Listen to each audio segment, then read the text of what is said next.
Hi guys, so today it's the third video of the introduction to black box fuzzing series of videos. So on the last one I was discussing about OnkFuzz and the OnkFuzz QEMU mode and the hardware-based instrumentation basically. And actually, a lot of you mentioned that OnkFuzz is definitely not really effective and really nice and should be used for black box fuzzing.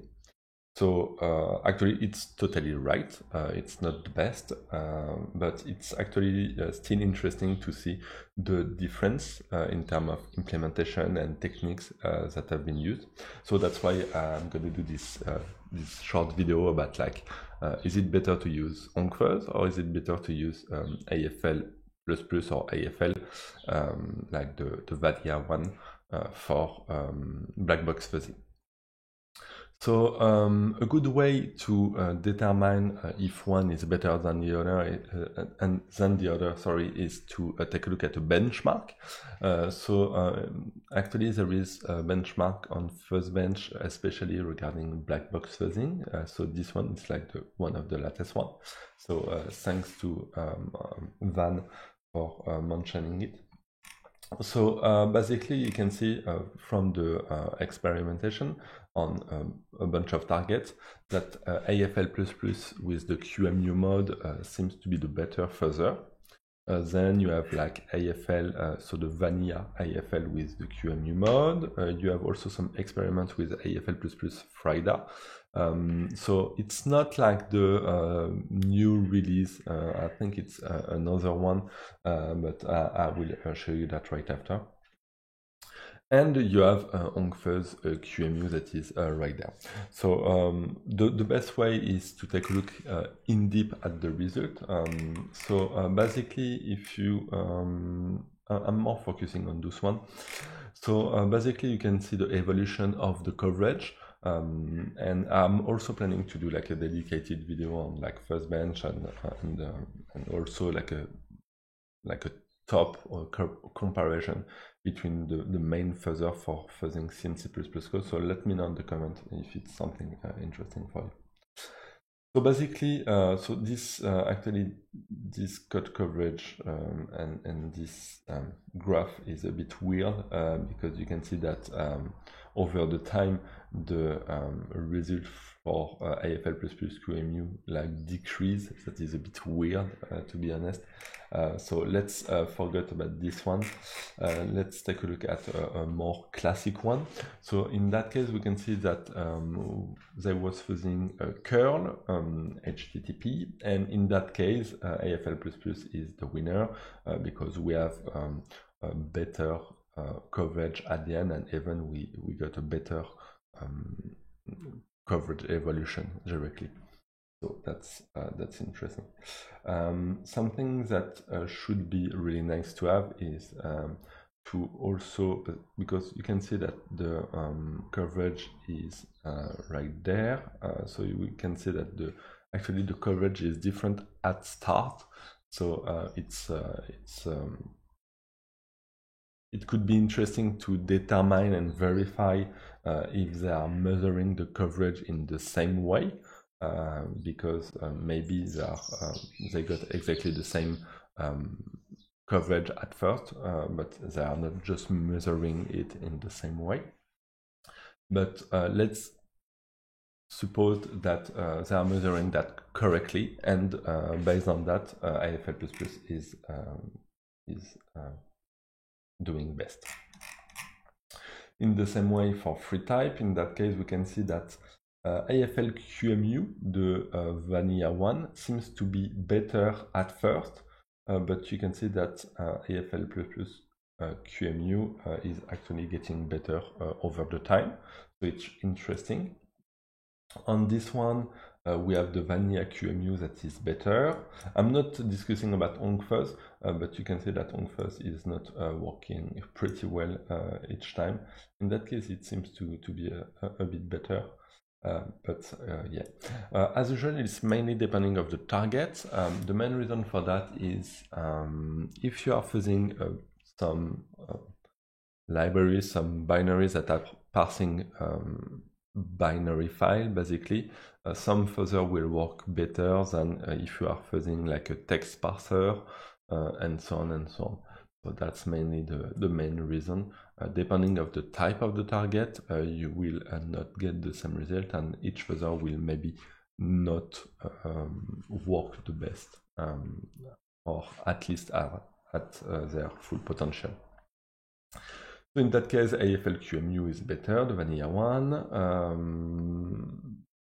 This one, JSON CPP fuzzer, they are constant, but you can see that there is not a lot of evolution in terms of coverage. So I'm pretty confident that it's because we are fuzzing JSON, so it's text-based fuzzing, and maybe there is not a lot of coverage to discover from that. So we don't have the global coverage of the target in that case, so we don't know. Then we have this one. So this one is actually pretty weird because we can see that the vanilla AFL QEMU is working way better than the other one. So it could be really interesting to investigate this specific target, LCMS, because this one seems to not work really well for the other fuzzer actually. Because if you take a look, like the coverage is like almost twice.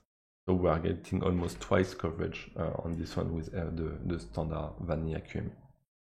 And so on. AFL++ is better, AFL++ is better as well, and so on and so on.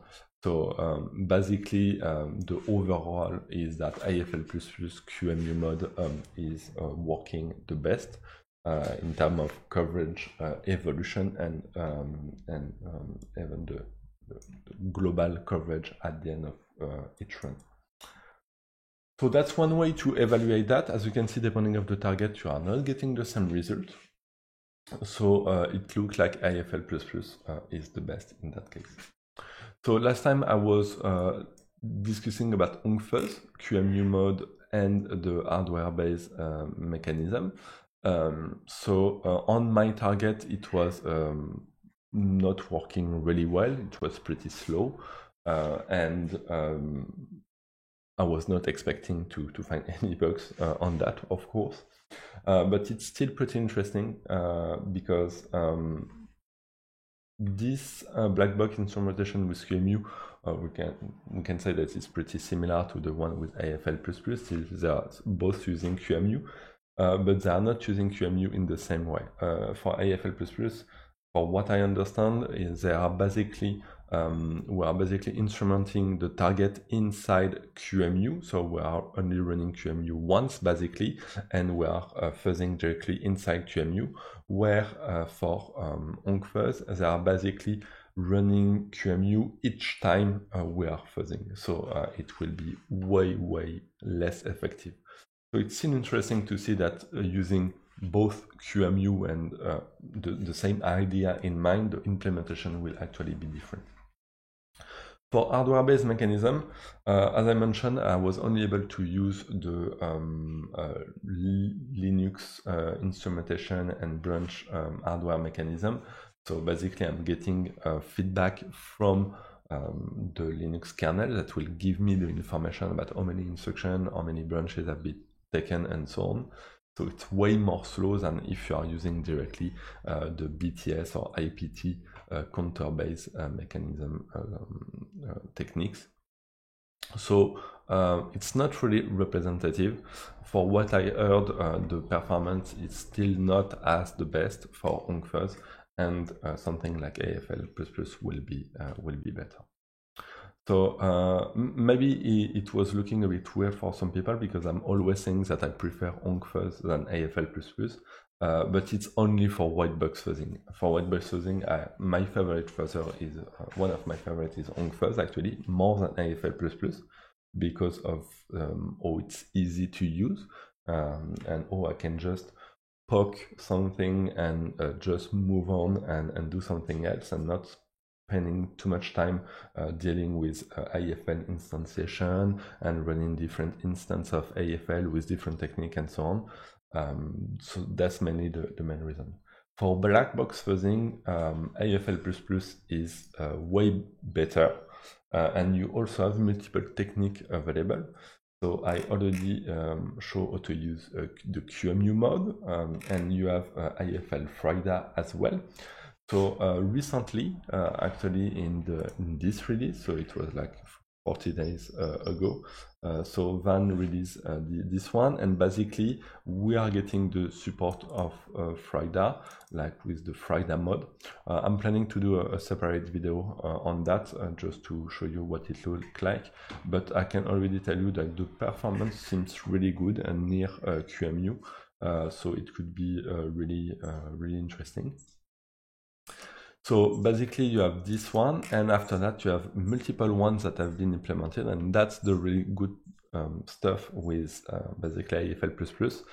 You have a bunch of possibility available for you. You can even use 1 plus QEMU in order to fuzz Windows binary. You can use AFL++ Unicorn, the Unicorn mode, and like that you will be able to fuzz a bunch of targets that don't have the same architecture but will be emulated by using Unicorn, and so on. You have a bunch of them. For Windows fuzzing, I think WinAFL will be better in that case. But you get the idea. So I hope it was clear for you. So the final answer to is OnkFuzz better than AFL++ for black box fuzzing? No, AFL++ is way better and way more easy to use. So I really invite you to take a look at that and play with it.